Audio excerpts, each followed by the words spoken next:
Hello दोस्तों, आप सभी का स्वागत है क्रिस्टल ऑल स्टडी चैनल पर। चलिए आज हम करेंगे हमारा lecture 10। This side Pushpendra Singh, your mentor for history for CUET general test as well as for history domain.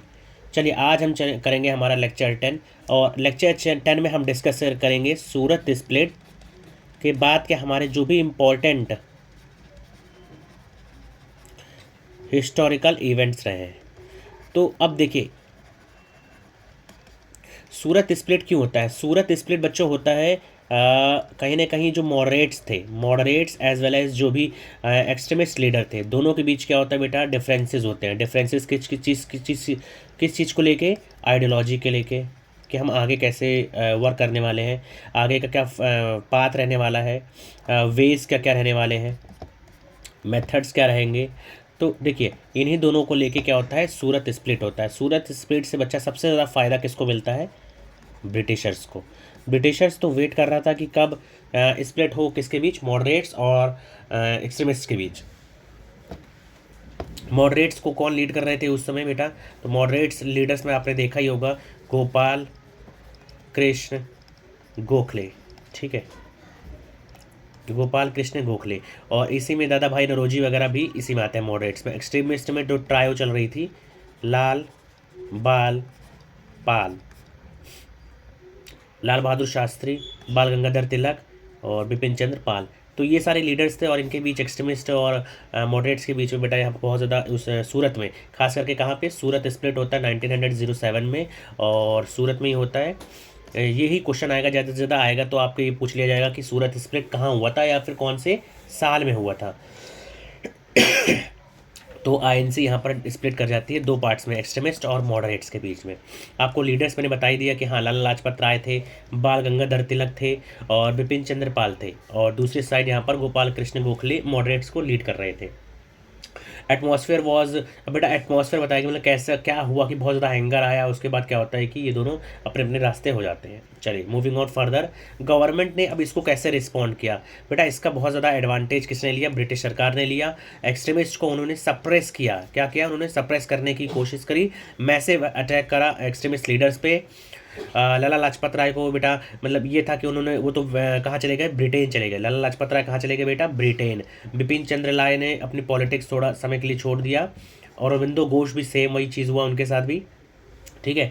तो ये जो मेजर जो भी एक्सट्रीमिस्ट के रूलर्स थे, एक्सट्रीमिस्ट के लीडर्स जो थे, उन पे क्रैकडाउन करा गया और सब ने पॉलिटिक्स से ऑलमोस्ट क्या ले लिया, रिटायरमेंट ले लिया। और अरविंदो घोष ने इसके बाद तो जाके वो पुडुचेरी में रहने लगे थे, ठीक है। तो ये सारी चीज़ें हुई, और इसके बाद क्या होता है कि 1908 तक नेशनल मूवमेंट जो एज अ होल चल रहा था कहीं ना कहीं। सबसे पहले आपने देखा स्वदेशी मूवमेंट चला, फिर बॉयकॉट करने के लिए चला था, उससे पहले पार्टीशन ऑफ बंगाल को अनअनमसली इंडियन नेशनल कांग्रेस ने कहा था कि आप ये गलत है। और उसके बाद फिर क्या होता है कि ब्रिटिश क्या करती है, इन रिस्पॉन्स उन्होंने मुस्लिम लीग को बढ़ावा दिया, मुस्लिम लीग को, ठीक है। किस 1906 में कहाँ पे फॉर्मेशन हुआ था, ढाका में फॉर्मेशन हुआ था, ठीक है। और इसके बाद क्या करते हैं, अब उन्होंने हिंदू और मुस्लिम को जो डिवाइड कर दिया, अब उनको डिवाइड करना था जो आईएनसी के जो लीडर्स थे, तो उनको डिवाइड करने के लिए सूरत स्प्लिट हुआ। सूरत स्प्लिट होते ही एक्सट्रीमिस्ट पर बहुत भारी क्रैकडाउन करा गया, मॉडरेट्स को कहा आप लोग मत आइए बीच में। और वैसे भी ये लोग क्या ही करते उस समय, क्योंकि स्प्लिट चल रहा था तो दोनों का किसी से बनता नहीं था, ठीक है। और इसके बाद बाल गंगाधर तिलक को उन्होंने क्या करा, अरेस्ट कर लिया और कहाँ जेल दिया, मांडले जेल। कितने साल के लिए, 6 साल के लिए। किस आरोप में, देशद्रोह के आरोप में, सेडिशियस लॉ, ठीक है, सेडिशन के। तो यहाँ तक आपको आई होप समझ आ गया होगा। चलिए अब यहाँ पर देखते हैं हम 1909 में इंपॉर्टेंट आता है मोरले मिंटो रिफॉर्म, ठीक है। मोरले मिंटो रिफॉर्म में क्या होता है कि उस समय वॉइस रॉय, मिंटो कौन थे, वॉइस रॉय थे, ठीक है। तो इंक्लूडेड सेपरेट इलेक्ट्रोड्स। तो सबसे पहला इंपॉर्टेंट क्वेश्चन अगर यहाँ से आएगा तो यही आएगा कि सेपरेट इलेक्ट्रोड्स किसके लिए, सेपरेट इलेक्टोरेट फॉर मुस्लिम्स। ये एक कॉन्स्टिट्यूशनल मेजर लिया गया, और कौन से साल में लिया गया, 1909 में लिया गया। और इससे क्या होता है, देखिए गवर्नमेंट का ऑब्जेक्टिव क्या था, create a rift with in Congress bye gaining moderate support and favour Muslim interest against Hindus. तो ये दोनों काम में कहीं ना कहीं वो सफल रहे। Introduce separate electorates to emphasise separate political, economic, cultural and cultural interest of Hindus and Muslims. तो कहीं ना कहीं मुस्लिम्स को और हिंदूज़ को अलग करने के लिए ये सेपरेट इलेक्टोरेट लाए थे। क्वेश्चन यहाँ से क्या बनेगा, क्वेश्चन आपको बनेगा कि separate electorate for Muslims was introduced in which year. तो बेटा आप क्या बोलोगे, 1909 में। कौन से साल में, 1909 में। मोरले मिंटो रिफॉर्म्स इसको कहा जाता है, ठीक है।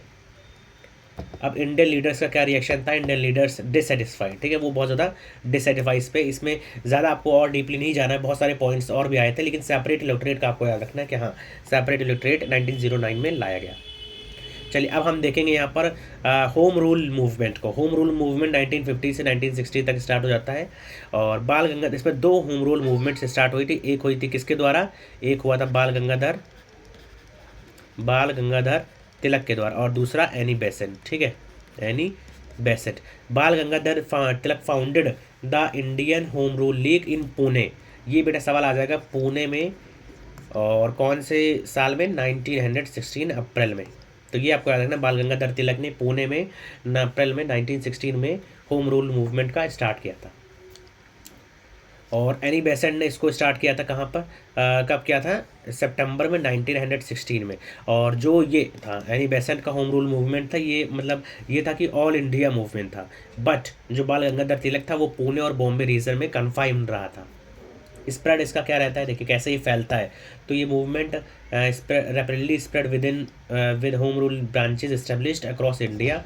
बाल Gangadhar Tilak supported the movement, joint forces with Annie Besant's and gained Muslim league support also. तो ये आपको याद रखना है, ठीक है। 6 साल बाद जब बाल गंगाधर तिलक अपना जेल का मतलब पूरा वो कार्यकाल कंप्लीट करके आते हैं, तो उसके बाद होम रूल मूवमेंट का वो स्टार्ट करते हैं।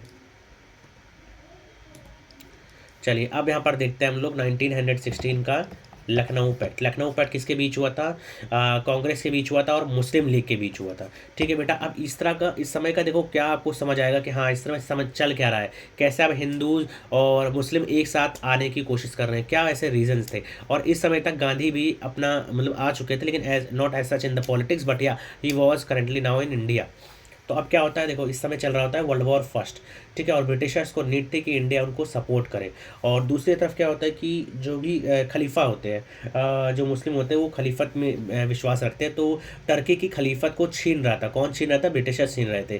तो इसलिए जो इंडियन मुस्लिम्स थे, जो मुस्लिम से आते उसके उनकी सिंपैथी किसके साथ थी, टर्की के साथ थी।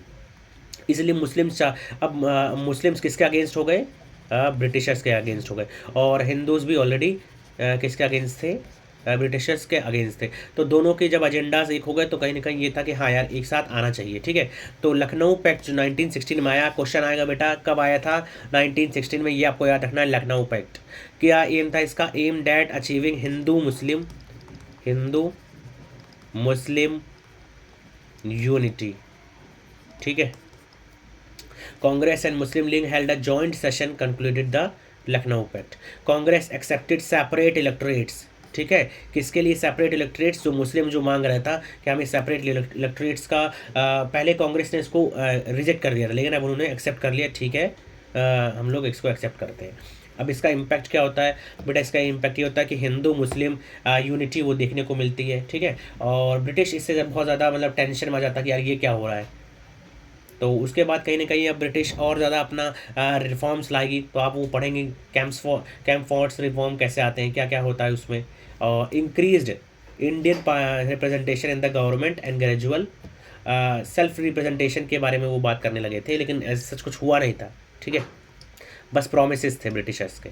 अब चलिए अब हम देखेंगे मोंटेगू कैम्पफोर्ड मोंटेगू डिक्लेरेशन पहले हम देखेंगे, ठीक है। ये डिक्लेरेशन क्या था कि Indian government control gradually transfer to the Indian people.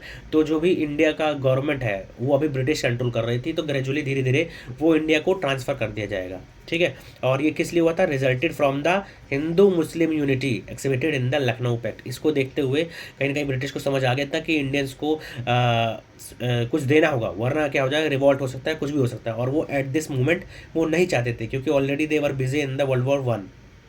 That's why they promise to give Indian government the gradual control over the Indian people, चलिए अब हम कुछ यहाँ पर इंपॉर्टेंट क्वेश्चंस देखेंगे और इसके बाद हम पढ़ेंगे मोंटेगू चेम्सफोर्ड रिफॉर्म, जो कि नेक्स्ट चैप्टर से हमारा स्टार्ट होगा। अब चलिए सबसे पहला एमसीक्यू हमारा आता है कि what was the main cause of the Surat split in 1907। तो 1907 में जो सूरत स्प्लिट होता है उसका मेन रीज़न क्या था, तो चलिए इसका बताइए। देखिए बच्चों, we are not wasting time in between, क्योंकि हमें पता है कि आपका इंपॉर्टेंट टाइम है, तो we try to complete all these lectures in 20 to 30 minutes. अगर ऐसा नहीं करेंगे तो बेटा क्या होगा ना, यही लेक्चर हम लोग भी 1 आवर के बना सकते हैं, लेकिन द मेन थिंग इज़ कि हाँ आपको प्रोडक्टिव देना है और विद इन 20 to 30 मिनट्स देना है। शायद से हम काफ़ी थोड़ा तेज़ भी हो सकते हैं, तो आप क्या कर सकते हैं, इसको एक बार और देखिए। जो भी चीज़ें हैं आप अगर इसको बार बार देखेंगे, एटलीस्ट आपको अगर ये हो जाएगा कि आपने 2 बार भी देख लिया है, 2 टाइम्स भी देख लिया है, तो आपके अंदर माइंड में रिकॉल रखा कि हाँ यार क्या क्या रिफॉर्म्स हुए, होम रूल मूवमेंट कब आया, 1916 में आया, कौन कौन था उसमें मेन, बाल गंगाधर तिलक थे, एनी बेसेंट थी। तो ये सारी चीज़ें आपको याद करने के लिए एटलीस्ट एक बार और आपको देखना है, ठीक है, वरना फिर ये रहेगा कि ठीक है आपने देखा and then you will just forget it. तो इसका आंसर क्या होगा, what was the main cause of the Surat split in 1907। तो सूरत स्प्लिट का होने कारण था conflict between moderates and extremists, और मॉडरेट्स और एक्सट्रीमिस्ट के बीच का था, तो ये आपको पता है, अभी पढ़ाया गया। Who were the leaders of the extremist faction of the Surat split. तो सूरत स्प्लिट क्या गोपाल कृष्ण गोखले थे बेटा, ये तो मॉडरेट लीडर थे, ये तो मॉडरेट लीडर थे। बाल गंगाधर तिलक, लाला लाजपत राय एंड बिपिन चंद्र पाल, ये था इस ऊपर जो था एक्सट्रीमिस्ट लीडर्स का ग्रुप, ठीक है। दादा भाई नरोजी भी नहीं थे, वो भी मॉडरेट थे। और दादा भाई नरोजी ने क्या फॉर्म किया था बेटा, ईस्ट इंडिया एसोसिएशन, ठीक है।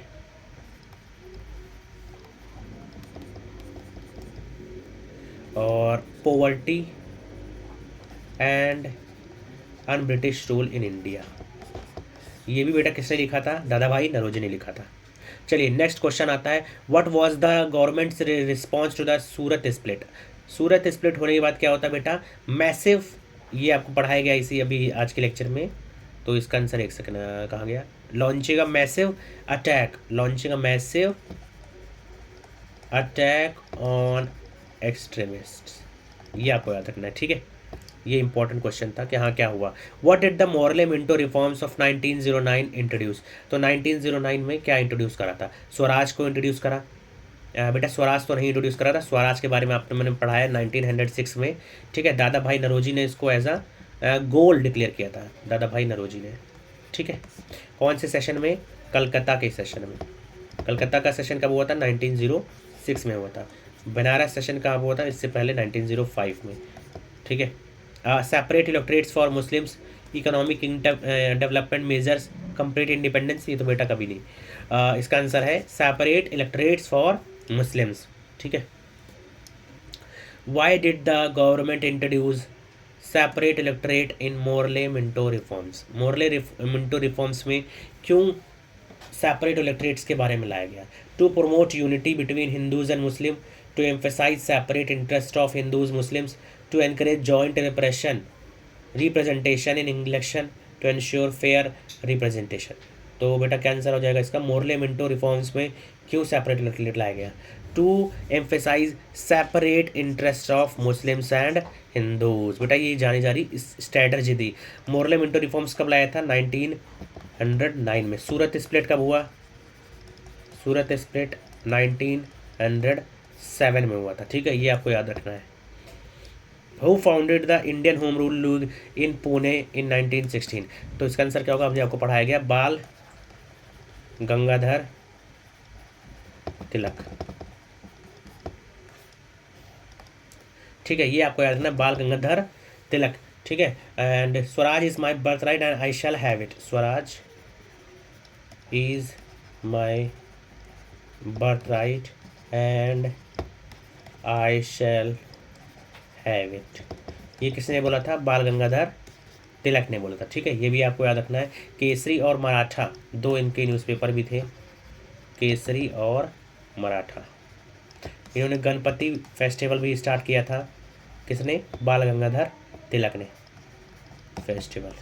और इनको मांडले जेल, कौन सी जेल भेजा गया था, मांडले जेल, कितने साल के लिए, 6 साल के लिए, 6 ईयर्स के लिए। कौन से सेडिशन के लिए, देशद्रोह के लिए, ठीक है। ये बच्चों आपको याद रखना है। चलिए नेक्स्ट क्वेश्चन कहता है, question number 7, what inspired Annie Besant to start home rule in India. तो आयरिश रिवोल्यूशन, ठीक है, वह एनी बेसेंट कहाँ की थी, ये बेटा आपको याद रखना है, आयरलैंड से थी, और उसके बाद ही इन्होंने होम रूल लीग स्टार्ट करने का आयरिश रिवेलियन से इनको आइडिया मिला था। चलिए, when did All India Home rule League change its name to Swarajya Sabha. स्वराज्य सभा बेटा ये फैक्चुअल डाटा है तो आपको बता देता हूँ मैं, इसका आंसर हो जाएगा 1920 में, ठीक है। All India Home rule league का नाम बदल के क्या रख दिया गया, स्वराज्य सभा। क्या रख दिया गया बच्चों, स्वराज्य सभा। क्वेश्चन नंबर 9 कहता है, what did the Lucknow pact of 1916 aim to achieve.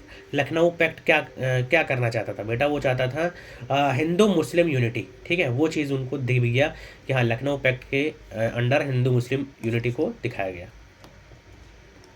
चलिए आज का लास्ट क्वेश्चन है बेटा, क्वेश्चन नंबर 10 कहता है, what was the outcome of the Lucknow pact on British policy 1916। What was the outcome of the Lucknow pact on British policy 1916। क्या outcome था बेटा इसका, increased repression, announcement of gradual transfer, yes कहीं ना कहीं यही एक मेजर उन्होंने दिया था, अनाउंसमेंट करा था, ठीक है ना। मोंटेगू डिक्लेरेशन जो था, announcement of gradual transfer of Indian government control. बेटा क्या ऐसा रियलिटी में हुआ, ऐसा नहीं हुआ। तो ये आपसे कुछ इंपॉर्टेंट 10 क्वेश्चंस थे। अगर बेटा आपको कोई भी हमारा कोर्स वगैरह ज्वाइन करना है तो आप हमें इस नंबर पे ड्रॉप कर दीजिए मैसेज, और हमारी टीम आपसे ज़रूर कांटेक्ट करेगी, ठीक है। तो चलिए बच्चों आज के लिए इतना ही। प्लीज़ इस चैनल को हमारे शेयर कीजिए, अगर आपको पसंद आया तो लाइक कीजिए, कोई भी डाउट है कुछ भी है तो कमेंट कीजिए, और अगर इसका मटेरियल चाहिए तो प्लीज़ आप बताइएगा, आपको शेयर कर दिया जाएगा हमारे टेलीग्राम ग्रुप पे, ठीक है। चलिए थैंक यू बच्चों।